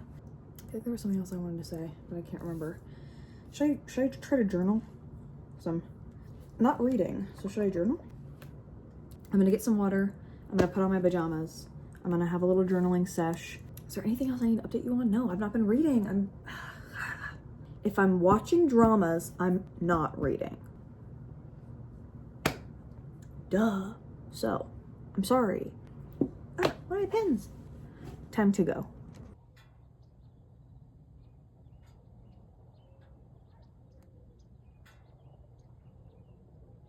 The insomnia is off the charts, but I come with a reading update. Oh my goodness, so exciting. For my bookmark challenge, my next one was like Era Explorer, and it's like the last 5 years of historical fiction. I can like a historical fiction every once in a while, but I'm not feeling it. Also, side note, I'll get to that in a second. The one I picked up originally, it was one of the first ones on the list that visually piqued my interest, like cover, title, all that kind of stuff. And I found it on one of my library apps, I don't know. And so I downloaded The Berry Pickers by someone's name I don't remember. Amanda? Ooh, we can test my wits. Anyways, and it returned automatically on the 9th. And a few hours ago, I was like, you know what? Let me just read some of that before bed. And then whenever I finally found what app it was on and realized that it got returned, I was like, is that a sign that I should pick something else? Because it's more like mystery-esque, which I think it's going to be pretty light mystery, but like the whole fact that there's this missing sister and then their entire lives happen and her, like the reality of her life is going to be sad. And I was like, I don't know if I can read that right now, but I don't know. I'm having it on the back burner just in case, but I was like, let me just revisit the list and browse through it and see what other options might pique my interest. Well, funny, bringing it back right now, one of the books on the list is The Marriage Portrait by Maggie O'Farrell, I think is the name of the author, which is literally a Lucrezia Borgia story, a fictional story about her. And I'm reading the biography. So part of me is like, wait, should I read them simultaneously or attempt to read the one that's on that list, and then it'll help me feel more connected to the, like, her in the biography, because at this point, I don't know anything about her. I'm like learning about her dad and attempting to understand the political landscape, but like it's not happening. Like it's not clicking. Oh my goodness. The ebook version was on Libby, but I have 2 different library cards on Libby, and the one that it's available with, my library card's expired. And I'm pretty sure it's my Colorado one, and guess who doesn't live in Colorado anymore? So I was contemplating that for a while, and I was like, well, let me just continue looking through the list. One of the only ones that I recognized, because I feel like lots of people were talking about it a while ago, but interestingly enough, I feel like it was a book that I was hearing kind of meh reviews about, was The Apothecary, The Lost Apothecary by Sarah Penner, I think. Spoiler alert, I started that one. The premise sounds very dark and whimsical and exciting and like good for her. But I'm guessing based on reviews that the writing doesn't really match up with that. You're following the historical perspective, but also a modern day one. And I think that like the through line is that both of them really want to be mothers, and their significant others kind of screwed them over whenever it came more towards that, like, hope for their lives, like getting them excited about starting a family and trusting them and everything, and then like exploding everything in their face, and then like the pregnancy, either they're not being a pregnancy or they're being a pregnancy, and you having to like decide if you, like, what is your future gonna look like. It just got like, your idea of what your future is just got like ruined. And as someone who identifies as not wanting to ever have a child, I don't really care, but I don't know, it's readable. It is readable, and I don't want to hold up any crazy judgments yet, because maybe it will blow my socks off. So, and it's like 300-ish pages, I think. So as of right now, that's my next read for my bookmark thingy. I only have until my birthday to finish all 6 challenges, and I only have 2 down. And now it's not halfway through March, but almost halfway through March. So it feels like I should get a move on that. Also, so excited. I've been listening to Stray Kids nonstop. I cannot stop. I cannot stop. Every time I try to put on my current playlist that I've been like building, and I enjoy all these songs, every time one of their songs goes in my brain, and it's stuck like an arrow in the side of my brain, in my ear canal, actually, and I can't get it out unless I play their entire discography. I want to put on record right now that I'm pretty sure my favorite Stray Kids song, oh no, I can't say that. I don't know my favorite Stray Kids song, but my favorite Han song, my favorite Han solo song is Close right now. Subject to change, but I think that out of all of his solos, Han's my favorite, but also Lino's my favorite. Yeah, right now, Close by Han is like really tippy top. Also, Charmer has been stuck in my head. Cheese has been stuck in my head. What else? There's like literally any Leave keeps on getting stuck in my head. Like literally Twilight, any of their songs. Like Item, S-Class, Super Bowl, like Drive. Like it's Double Knot. Oh, it's just like banger, banger, banger, banger, banger. And they all just keep on just like that's it. All that to say, I'm seeing them June 1st. I don't care what happens. I do not care what happens. I'm seeing them June 1st, okay? I already got the ticket. I'm going. I have to go. Because I'm in this, like, let me do something that everybody else does era. I want to dress up for my concert. It's like a teddy bear brown, like a dark brown. Oh my God, I'm so excited. Like one of those earmuff, like cover, like over the head cover things that like ties. And it has little ears. Oh my God. And I'm so excited. And I really hope I don't look dumb in it. I really hope that I like it. Because if I hate it, I'll literally cry. I bought 2 enamel pins and 2 plush heads that are like keychains. And I don't remember which of who. I think I got, it's either, Bang Chan's either a pin or a plush. And Puppy M's either a pin or a plush. But I'm pretty sure I got the plush of Ian's Fox and then the pin of Hyjin's cat. And I want to do nails, Lee-Bit nails. I want to like go and get my nails done and have Lee-Bit on my nails. And then I keep on seeing this video where this person goes to Daiso and they have like these little keychain things where you can pop out the thing and like put a picture inside. And they were like, this is a reminder to use all of the freebies that come with your albums. I want to make my own with Changbin in it. And I want to like buy like a bracelet making kit and do like a cutie little like tassel of beads on the side. And then I want to make a necklace that's Want So Bad inspired because I love that aesthetic and it's so cutesy adorable. Felix, I've just bought the photo card holder is adorable and it's like all these cats dressed up as different fruit.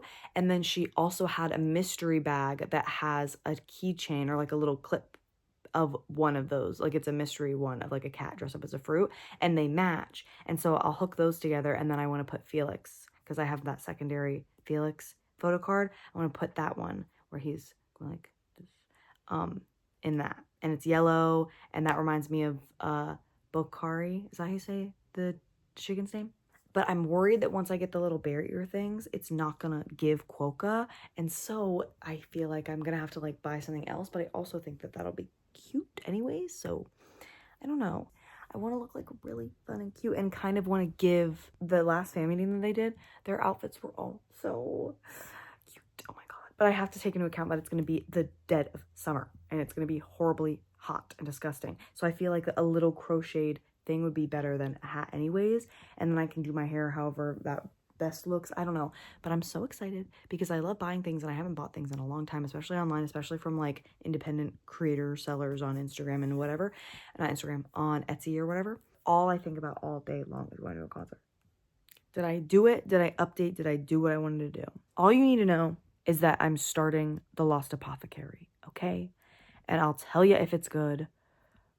Hopefully I finish another book for this thing and then maybe we'll kill this vlog and then the next vlog will be me attempting to do the next 3 challenges in my Goodreads goal Kindle bookmark, digital bookmark, you know? Okay, great talk. Amazing to see you. Can't wait to catch you again. We should get coffee next time. Okay. I'm about to take a shower and then I'm going to cook myself something so delicious. I just know it. But in the meantime, today at work, during my lunch break, I had to go to the grocery store again. This little ColourPop cheek, what, like a blush? Liquid blush. The name is called Thanks, like THX, thanks.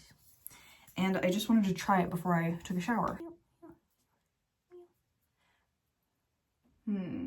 I chose this color because I was hoping that it would be a little different than all the other colors I have. And so far, it's not. I like the texture of it. It's like one of those ones that kind of feels a little powdery, but I feel like it looks cute. It does look the exact same as all my other blushes though. I don't know, there's like literally endless possibilities of what I could make myself for dinner right now. Hopefully I sleep tonight. I've read more of The Lost Apothecary today at work.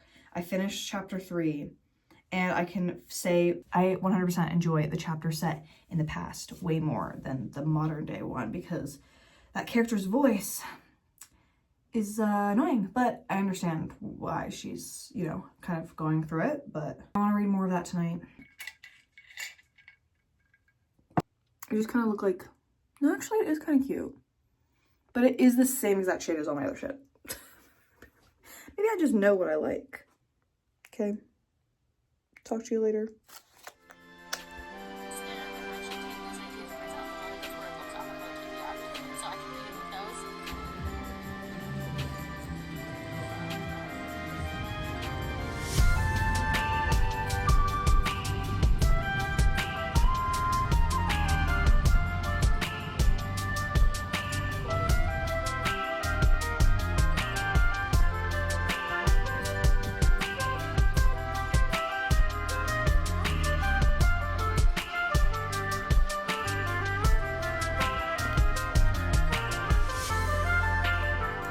Oh my goodness, hi.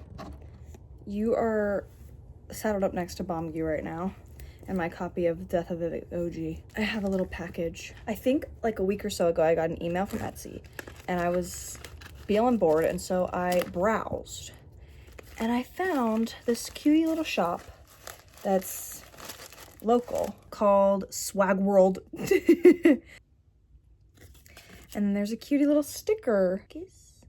Cute.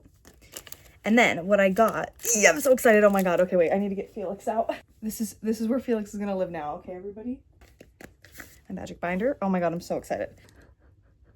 I got a photo card holder, but it's like, it's all these cats that are dressed like fruit. And I just thought it was very adorable because I've been wanting to carry around a photo card recently. And I was having trouble finding Eddie in person. Oh shit, I forgot. I want to get a top loader for him, but I want to put this photo card of Felix. I want to put this photo card of Felix because I have 2. Anyways, but then they also had like a mystery blind bag keychain that matches. And so I want to see, I don't know what one I want to get. I can get an apple, a banana, cherries, pineapple, strawberry, or bananas. I think I'd rather have the cherries or the banana, either of the banana ones, honestly.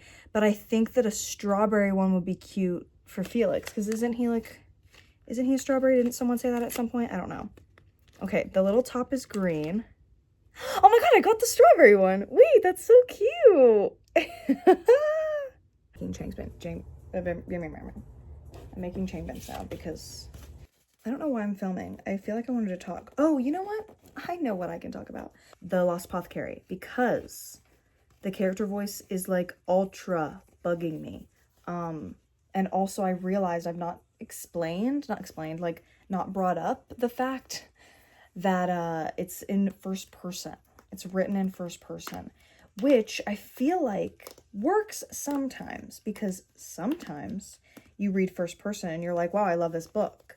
And then other times you read first person and you're like, why does it feel like this is the author writing their little like autobiography and it's not what you want to be listening to, you know? And that is how I feel. This is what my issue is. I have lots of issues with this book and I'm gonna finish it because I'm reading it and I'm like, when I'm reading it, I'm not needing to put it down. But I am rolling my eyes at the writing and at the convenience of the story. It just feels really convenient in like not a good way. And yeah, I definitely like the historical chapters more than the modern day ones. I've mentioned that. She's just fucking annoying. Everything that happens is her complaining about this man cheating on her, which valid, but also literally you're in London. It's just that kind of behavior is not something I imagine myself ever exhibiting, and so therefore it doesn't feel relatable. And then I'm like, pull your stuff together, but that's all I can really say. Oh, now we're also getting the point of view of a little girl named Eliza, and we're getting period talk. So far I have this, because I just remembered this is double-sided. I didn't have a plan for this other side. Oh my goodness, it's so cute. Jimin! But I need to figure out, do I want to do another member? Do I want to do Hyunjin? Is this going to be something I'm happy I have footage of me making? So far, I mean, there's really no point to show you because I'm gonna cut it still, but that's Changbin's side. That's Hyunjin's side. And now, okay, final product. Changbin, Hyunjin. Let's put her away. Now I have Changbin Hyunjin charm. Guys, it's time. I'm back from work. Don't mind my glasses matching my sweater. It's an accident. I just like the color green and I happen to go to a school that's colors are green. I have another package in the mail. And this one, you know what? I shouldn't sing and act strange. Oh my god, I'm so excited. Wait, it's so cute. There's a QR code for something and a sticker. Probably a QR code to go back to their website. This is the earmuff. The earmuffs. The crochet earmuffs that I bought. Ah! Oh my god, it's so cute. Okay, wait. Let me pull it all the way out. Oh my god. Yay! Wait, it's so cute. Okay, we're gonna see if I look like a dork or if I look like I belong. Yes! Oh my god, yes! They do look like teddy bear ears though, but maybe they don't. Oh my god. Is this quokka? Is this giving quokka? I need to find a better way to tie it. I feel like these are much shorter than I thought that they would be. Maybe my head is too big, or maybe I don't have it tightened down enough. Oh my god, guys. Am I a K-pop fan? Like, am I doing it right? Guys. In the middle of summer, I'm going to be wearing this? Yes, you're right. And you're right, and I am going to be wearing this. Imagine this, a cute outfit, and all my pins and necklaces and everything. Oh my goodness, it's going to be so fun. I love it, I love it, I love it. I love it, I love it, I love it. I can't wait. I keep on thinking about it. Is this giving quokka? Can you guys tell me? Does this give quokka? I can't tell. I'm so excited. Love, Michelle. Thank you so much, Michelle. This is adorable, and I'm going to feel so cute in June. And maybe a little sweaty, but that's on me, not you. Wow, incredible. Actually, I'm going to keep this little envelope. It's time to take a shower, de-workify. I'm going to cook myself curry for dinner. Oh my god, wait, is this cute? Like, can you guys please tell me if this is cute? I think it's kind of cute.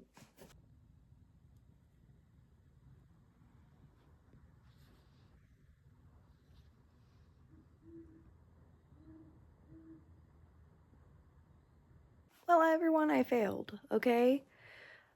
The blood worm moon was happening tonight. And I failed because the internet told me that it was going to peak between 2:26 a.m. and like 3 a.m. And so guess who sat around twiddling her thumbs, waiting? The moon was not red. So was it at 11:45 whenever I was not paying attention to the moon because you all told me that it was going to be at 3 a.m.? Like, what are we talking about? I'm like freaking out. I'm so excited. I want some finger salad, but I want, because everyone's sitting over here. Give me an action. Birthday, dear Dad. Hi, good morning. And I'm being real when I say that. I've been awake since like 8 o'clock. I went grocery shopping. I put on an outfit, as you can see. Outfit. And I've made myself cucumber hummus toast situation. In a few hours, my friend and I are gonna meet up, and I'm trying to get us to go to Jamba Juice. I want a pink star, I want a waffle, I want to sit in the sun. And then after that, I want to go shopping. I need to go shopping for birthday presents. I want to buy myself stuff. I want to giggle and have fun. I want to use some of my cash. And so that's the plan for today. I have a major update, but we're not going to see like the consequences of that. Not consequences, but sure, consequences, neutral consequences of that until like mid-April. Until June for sure, but maybe mid-April. You know, at the start of like figuring ourselves out, like figuring our shit out. But I'm not doing a really great job. So instead of just like suffering, I decided I'm gonna go play. Hopefully I travel. I want to go see concerts. I want to go have fun. And the main goal is to write. I did read a little bit more of The Lost Apothecary yesterday at work because I had an 8-hour bar shift and there was like a good few chunks there where I was doing nothing. I got a little bit further into the current chapter I was on where I can't remember any of their names. Eliza, I think. The girl got her period for the first time and she starts freaking out and thinking that the man that they just killed is like haunting her. She goes back to the apothecary lady and doesn't want to tell her that that's what she thinks is happening. Doesn't explain to her about the blood. So helpful. Doesn't want to tell her about a ghost because she knows that the apothecary lady doesn't believe in ghosts. And so she just like asks her if she can like basically intern with her. And the lady said no. And then she was like, but I think I'm being haunted. And finally like caved and told her. Still doesn't mention the blood. Okay. And then she still hasn't accepted her as an apprentice. So she obviously will, right? But also this book is like so, like she could just not. And then nothing gets solved. I think that she's going to say no. The young girl's going to go off and do something stupid, unsupervised that like negatively affects her because what she just needs to be told is that she's having her period and nobody will open their goddamn mouth. But you did mostly just watch me eat. And I did talk a little bit about books, so you're welcome. See you later. Crazy. This is a crazy camera quality. Do I want to use this? Or do I want to attempt to make it better if I use the other side? Not sure. Lock in. Okay? It's 2 o'clock in the morning. I have been trying to finish this book for too long. But I'm like anywhere between 40 and 60 pages from the end. And part of me just wants to get it over with right now. So I think that's what I'm going to do.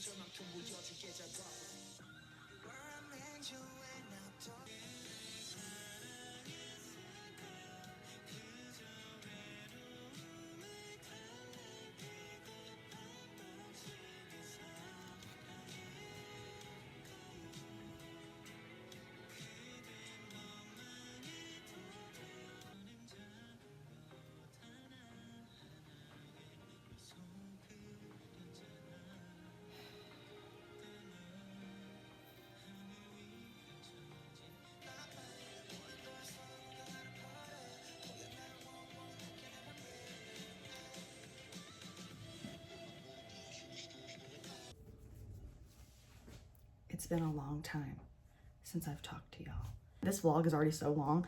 I just need to get to the part where I finished where I've finished The Lost Apothecary, which I have finished The Lost Apothecary. I finished it 2 days ago now. I finished it, but I just haven't come on here and talked to y'all about my thoughts and feelings. Do I have that many? None that are like constructive and like necessary. Just like my own opinion and my, because of my life and the way that I think and feel, And that might be fun, but that might also not be fun. But I kind of do feel like I need to do that just to close this vlog out. And so I think that I'm going to do that. I've completed 3 challenges, and the Lost Apothecary was for the Era Explorer. So cute. I've not like put my thoughts together, but we'll just like Lost Apothecary, okay? She was a trip. Going into it, I feel like every review I'd heard about this novel was like disappointment based. Like the premise is so fun and people were going into it and really thinking that it was just gonna like blow their socks off. They're saying that like, how was this boring? I would not call it boring. I think that it is exactly what it said it was gonna be. It's just that it was also kind of conservative. Like that's what it is. Like the thought, like white feminist, like that is the vibe I was getting. And I really hate white feminism. Like, I really hate white feminism. It gets me so riled up. I hate it. Like, hate it. Low level entry point situation whenever it comes to like, not even feminism, but just like self-realization maybe is like where that's at. Like the idea that some people are only ever brought up with the idea that like they're gonna have a husband and kids and then that's like what they want and so they do it. But like the actuality of making that something that's like fulfilling for you is not talked about because it's just already supposed to be fulfilling. And so I think that the main character went on that journey where she was, you know, met with the realization that the person that she wanted to be before she got married and had been working towards having this child that she'd been imagining her whole life, she was like a real person with like wants and dreams. Very normal, mundane life stuff that sucks and I don't want to interact with because it's like, girl, what are we talking about? Whenever a woman is like thwarted by a man and then is surprised, give me 5 examples why you should be surprised. Give me 5 examples why you shouldn't be surprised. That's way easier. Like, what are we talking about here? So the premise of this book is that there is a married couple. I didn't understand the like actuality, like the timeline of their marriage. They were married for 10 years. They're married for 10 years. It's their 10th anniversary trip and he was trying to get them to go to some boring island and she was like, oh, but wouldn't it be so much fun if we got to go to England, because she'd always wanted to go to England. Her whole thing is that she tried to apply to Cambridge and then in order to get her to not do it, he proposed to her. And then she was like, oh my God, I get to have a baby. And so she dropped her dreams, which is her own choice. And they do talk about that in the book, which I enjoyed that she was putting blame on both of them. But in the beginning, whenever it was just constant, like everything that was happening in the present was reminding her of how much she was mad at her husband for his infidelity, because that's what happened. While she's packing, she finds like his phone sitting on the dresser and some woman from his job sends him something saucy and she was like, what? And then like realizes that it wasn't the first time and he was obviously hiding something. The characterization of the husband I loved, especially with how like I was worried that she was characterizing him that way and he was like kind of this slimy bastard and then they were gonna end up together. Like the whole journey was gonna be her like realizing why she was gonna forgive him, and then I was like really worried about that. But they end up not being together, thank God. That's not a spoiler, that's just like a gift. Okay, that's what he was, like perfect, horrible husband, like just a like nasty, slimy, gross man. And it progressed. Oh, that was so like, that was very validating because you're just kind of like, we know this guy sucks. Are you gonna like, we know it. You've been talking about it a lot. And we talked about it a lot in the beginning and then it just kind of peters out whenever we get into the nitty gritty of like the historical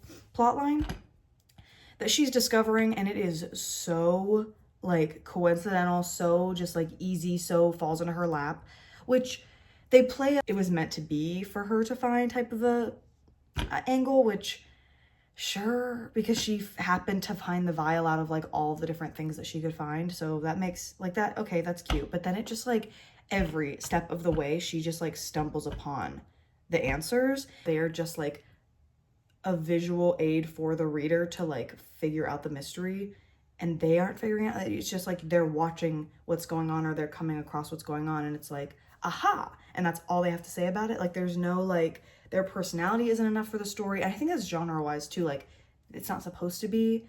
You're just wanting to read this thing or watch this thing because you want to figure out the mystery. You don't really care about the female main character because who cares about the female main character? Like that is what the energy is giving there, and so it makes me frustrated.